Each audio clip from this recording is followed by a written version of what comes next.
Welcome to another deep dive. You listeners sent over a book called The Law of Civilization and Decay, and it claims to have cracked the code of how societies, rise and Yeah. fall. Yeah, exactly. It's got some pretty crazy stuff about Roman emperors, medieval knights, even the British Empire. Right. Are you ready to rethink everything you thought you knew about history? Absolutely. What's captivating about this book is that it argues that civilizations don't just randomly succeed or fail. Oh, They follow a pattern, a cyclical dance between what the author calls emotional and economic types. okay, well, I'm intrigued. So let's start with ancient Rome. Everyone knows the saying, Rome wasn't built in a day. But what does this book tell us about how it crumbled? Was it really just those pesky barbarians? Well, not quite. The book argues that Rome's downfall was actually baked into its own success. Early Rome, with its citizen soldier class tied to the land, driven by ideals of honor, was the epitome of an emotional society. Right. But then came all those conquests, and suddenly the city was awash in riches. So all that wealth changed things. Profoundly. It shifted the power dynamic. Uh, Instead of those patriotic citizen soldiers, you had a new class of wealthy elites who were much more interested in economic gain than military glory. I see. And this created a need for a permanent police force to maintain order, further concentrating power and weakening that traditional soldier class. It's almost like a domino effect, one change leading to another. Precisely. And then there's the rise of usury, which really hammers home the book's point. Okay. Imagine you're a Roman farmer just struggling to make ends meet. Hmm. Maybe there's a bad harvest or something. Right. You borrow money just to survive. Well, But then, due to forces beyond your control, you find yourself in debt. oh no. Now, under Roman law, you could be forced into slavery. And get this, your children too. Wow. This was the brutal reality when economic power just trumped everything else. And the author argues this same pattern repeats throughout history. It's chilling how a simple thing like debt could have such devastating consequences, for Yeah. families. So Rome falls. The economic type seems to be winning, but what happens next? That's where things get really interesting. With Rome's fall, the center of power shifted eastwards, the Western Roman Empire faded, and this new force arose fueled by a different kind of energy, the church and the power of imagination and faith. So we're moving from the practical, money-driven Romans to something much more spiritual. Exactly. Think about it. This is the era of intense religious fervor. Right. People believed in the magical power of relics, objects associated with saints or biblical figures. Mm-hmm. We're not just talking about keeping a locket with a loved one's picture. They would go on these pilgrimages, face incredible dangers, all for a chance to touch a piece of cloth said to have been worn by a saint. It's funny. Today we might scoff at that, but back then, these relics are seen as this direct link to the divine. A bit like how we queue up for hours to see a famous painting or a rock star's guitar. Precisely. It's about that human need to connect with something larger than ourselves. And that need fueled a different kind of society, one where the church, not money, was at the center. And speaking of connecting with something larger, let's talk about the Crusades. Okay. These weren't just holy wars. They were fueled by this potent mix of religious zeal and this belief in the power of talismans. Wow. Imagine thousands embarking on this perilous journey, convinced that possessing the true cross, the actual cross on which Christ was crucified, would guarantee victory in battle. It's hard to grasp that level of conviction today. Yeah. But it's a powerful example of how a collective belief, even if we might consider it a superstition now, can really shape the course of history. Absolutely. And that same belief, that same imaginative energy is what gave us those breathtaking Gothic cathedrals. Yeah. These weren't just buildings, they were embodiments of faith, reaching towards the heavens. Yeah, those intricate details, the stained glass windows, the sheer scale of those cathedrals. It's awe-inspiring, even today. They really capture that sense of striving for something beyond the material world. So if Rome was all about economic power and the Middle Ages were all about the power of the church, where do things go from there? Does the pendulum swing back again? You guessed it. Money never stays out of the picture for long, even in an age of faith.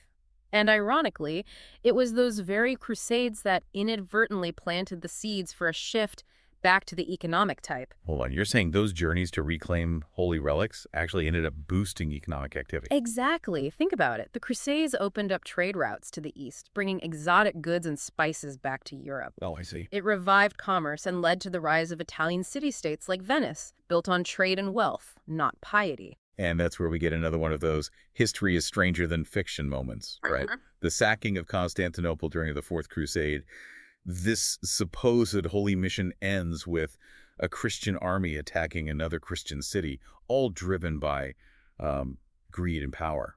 It's a stark reminder that economic interests can just override even deeply held religious convictions. And it wasn't just Constantinople. The book also points to the suppression of the Knights Templar, this wealthy monastic order that fell victim to that same thirst for wealth. Officially, they were accused of heresy, but many believe it was their wealth that made them a target. Right. A king desperate for funds decides to eliminate a rival and line his own pockets. Not exactly a new story, is it? So with the Crusades unintentionally fueling a revival of trade and economic power, we're seeing that shift away from the imaginative Middle Ages and back towards the economic type. Is that setting the stage for the next big turning point in this cycle, the English Reformation? You're absolutely right, but before we jump into that, it's worth emphasizing how this transition wasn't a sudden break.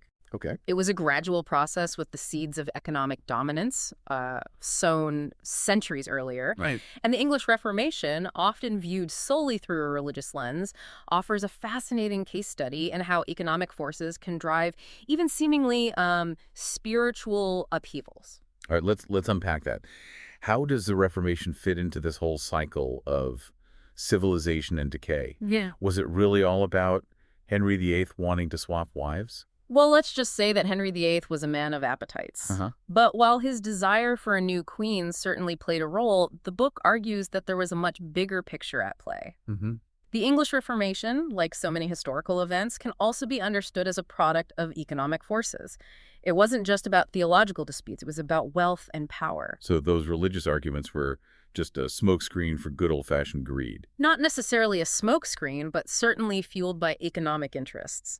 To understand this, we need to go back a bit further to figures like John Wycliffe and the Lollards. These guys were early critics of the church, but their criticisms weren't just theological. They were railing against the church's wealth and its lavish lifestyle, arguing that it was a betrayal of Christ's teachings. Gotcha. Imagine a medieval monk, John Wycliffe, standing up and saying, hey, this opulent lifestyle you're living, it's literally built on the backs of the poor.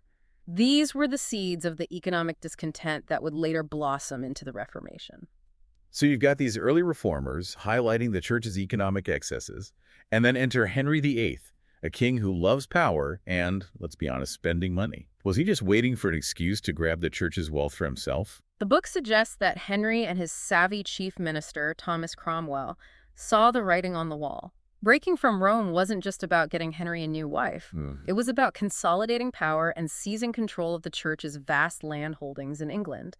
And let's not forget, they needed to fund those wars and those lavish palaces somehow. Okay, so Henry breaks from Rome, declares himself head of the Church of England, and then what happens to all those monasteries, those centers of religious life that had existed for centuries?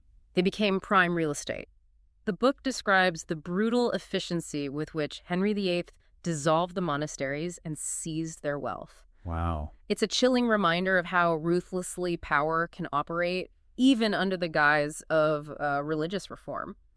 Thousands of monks and nuns were displaced, their way of life destroyed, all in the name of enriching the crown. It's a pretty stark example of how economic forces can drive even seemingly religious events. It really drives home the point that power and money have a way of reshaping the world. And the book ties this directly to the broader pattern we've been discussing. The Reformation wasn't just a religious shakeup. It was another swing of the pendulum, solidifying the dominance of the economic type and paving the way for the rise of modern capitalism. So, are we saying that Henry VIII, a king known for his 6 wives and extravagant lifestyle, was actually a key player in the rise of modern capitalism? That's definitely not how they teach it in school. History is full of surprises, isn't it? But to truly understand how we went from medieval monks to modern corporations, we need to move into the modern era, where the economic type really takes center stage. Okay. But we'll have to save that discussion for the next part of our deep dive. Sounds good. All right, last we left off, we were talking about how even seemingly religious events, like the English Reformation, could be fueled by economic forces. So as we move into the modern era, does that mean the imaginative type is completely out of the picture? Well, not entirely, but the balance of power definitely shifted. Think of it this way. During the Middle Ages, the church was like this giant corporation holding immense power and influence. But as we move into the modern era, those economic forces start to coalesce around different kinds of institutions. Okay, so we're not talking about cathedrals and relics anymore, but more about Mhm. corporations and stock markets. Exactly. And the law of civilization and decay uses some fascinating examples to illustrate this shift. One of the most striking is the British East India Company. Okay. Here you have a commercial enterprise originally focused on trade with the East Indies that ends up transforming into a conquering force, carving out an empire in India. It's almost hard to wrap your head around that. A company driven by profit ends up uh, ruling a country. It sounds like something out of a dystopian novel. It really does highlight the immense power of concentrated capital. This wasn't a nation state with dreams of conquest. It was a company driven by the bottom line, and yet they ended up controlling vast territories, raising armies, and dictating policy. Talk about too big to fail. So what about the Industrial Revolution? We learn about factories and steam engines in school, Yeah. but how does that fit into this whole economic type taking over? The Industrial Revolution is a key turning point. You've got technological advancements driven by the pursuit and profit, leading to mass production and the rise of factories. It's not just about making cool gadgets. It's about the system itself, the way it reshapes society. Right. The book makes an interesting connection between the Industrial Revolution and something called the enclosure movement.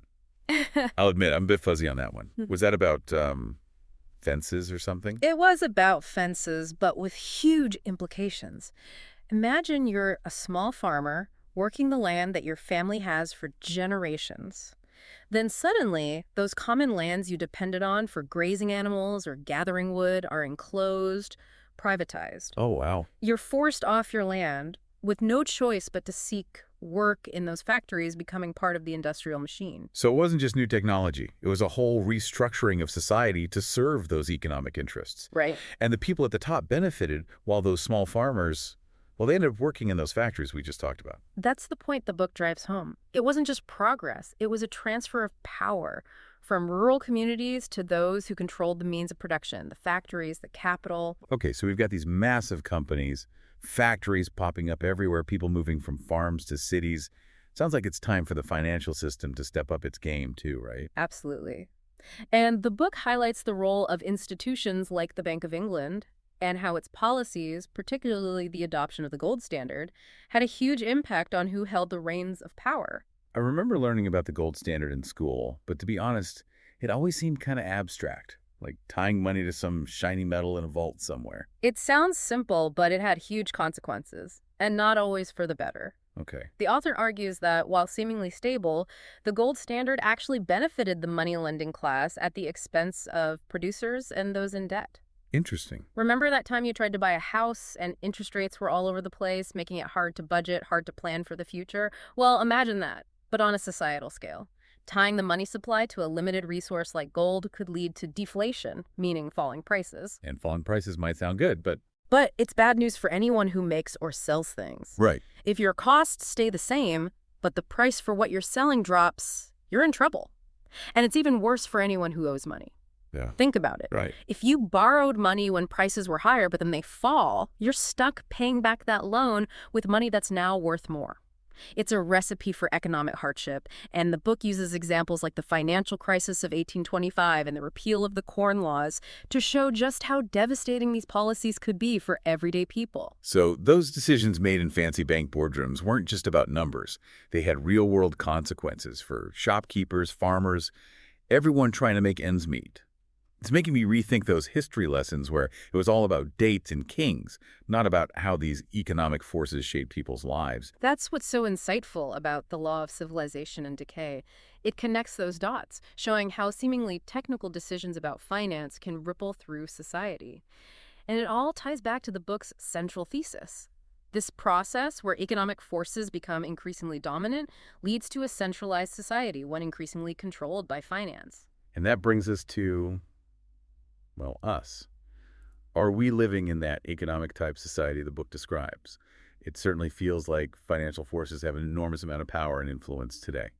It's a thought-provoking question, isn't it? And the law of civilization and decay doesn't provide all the answers, but it does give us a framework for understanding these historical forces that have shaped our world. It shows us how societies tend to oscillate between these different forms of surplus energy, how we move from a focus on martial strength and honor to a focus on wealth and individual ambition. It's fascinating, but also a bit unsettling. I mean, are we just stuck in this cycle? Is it inevitable that societies become dominated by economic forces, leading to inequality and eventually decay? That's where the book really gets you thinking. It doesn't offer a simple, here's what will happen next prediction. Instead, it pushes us to examine those patterns, those historical echoes, and ask ourselves, where are we in this cycle now? What kind of society are we building? And what kind of future do we want? Wow, those are some pretty big questions. But before we get too existential, and I'm curious, the book focuses a lot on these large-scale societal shifts. But does it also talk about how this cycle of civilization and decay plays out in the details of everyday life? Like how did things like marriage and family, or even art, change as societies shifted between these emotional and economic types? It's amazing how this book can zoom out to these massive historical trends and then zoom right back in on the everyday lives of people. So Yeah. let's talk about marriage and family. How did those change as societies went through these swings between emotional and economic types? Well, in those more martial, emotional societies where physical strength and courage were, everything, the family unit was like a fortress, Yep. tightly knit, everyone working together, with the father as the unquestioned head of the household. So kind of like a mini civilization within the larger civilization. Each family unit having to be self-sufficient and strong to survive. Exactly. And the book uses examples like the biblical patriarchs, those larger-than-life figures like Abraham and Jacob, to illustrate this point. They were herdsmen, warriors, responsible for the well-being and protection of their entire extended families. But as society shifted towards the economic type, Hmm. that strong patriarchal family structure began to change, right? That's right. In an economic society where individual success and wealth become the driving forces, those strong family bonds start to loosen. Yeah. The book points out how marriage, which was once seen as this sacred, unbreakable bond, almost a duty, transforms into something more transactional, more about individual fulfillment. It's almost like the concept of marriage itself mirrors the larger shift happening in society Mm. from a focus on duty and collective survival to a focus on personal happiness and economic security. Yeah. And the book even connects this shift to things like declining birth rates in more economic societies. Oh, interesting. When individual ambition and financial success are at the forefront, people are less likely to have those large families. Right. They're more focused on ensuring the success of a smaller number of heirs, making sure their wealth and status are passed down. It makes you wonder if there's a connection there to things we see happening today, like people putting off marriage or having fewer children. Is it because those old emotional ties are weakening and we're more focused on individual goals and financial stability? It's certainly something to think about. The book gives us this historical lens through which we can view these seemingly modern trends. Okay, so we've seen how this cycle plays out in families, but what about art? Does the book talk about how artistic styles reflect these societal shifts? Absolutely. It's fascinating to see how art mirrors these changes. Think about the art of ancient Rome, particularly in its later stages. It became increasingly ornate, grandiose, almost over the top. Huge monuments, elaborate sculptures, all reflecting the wealth and power of the ruling class. But did it lose something in the process? That's the author's point. While impressive, that later Roman art often lacked the emotional depth, the vitality of earlier Roman art. It became more about displaying wealth and power than expressing genuine emotion or telling a story. It's almost like the art itself became more economic, right? Yeah, Focused on status and material wealth rather than those deeper emotional connections. exactly. And in contrast, think about the art of the Middle Ages, particularly Gothic architecture. Those soaring cathedrals, filled with intricate details, weren't just about showing off wealth. They were expressions of deep faith, a yearning for the divine. Yeah, there's a sense of awe, of mystery, that you just don't get from those later Roman monuments. It's like they were trying to capture something beyond the material world. And then, as societies shift back towards the economic type, you see a resurgence of realism and, interestingly, portraiture. Because who wants a portrait of themselves if they're not focused on their own individual importance? Precisely. Portraits often served as celebrations of individual achievement and status. It's not about religious devotion or collective identity. It's about me and my accomplishments. It's incredible how this book ties together all these seemingly disparate threads. History, economics, art, even marriage and family. It's like this secret code to understanding how civilizations rise and fall, how they're shaped by these underlying forces. And I think that's what makes The Law of Civilization and Decay such a powerful and enduring work. It's not just a dry history book. It's a framework for understanding the forces that shape our world, even today. It gives us a new way of looking at our own society, our own values, and choices. So after this incredible deep dive, where does that leave us? What are some of the key takeaways that you hope listeners will ponder?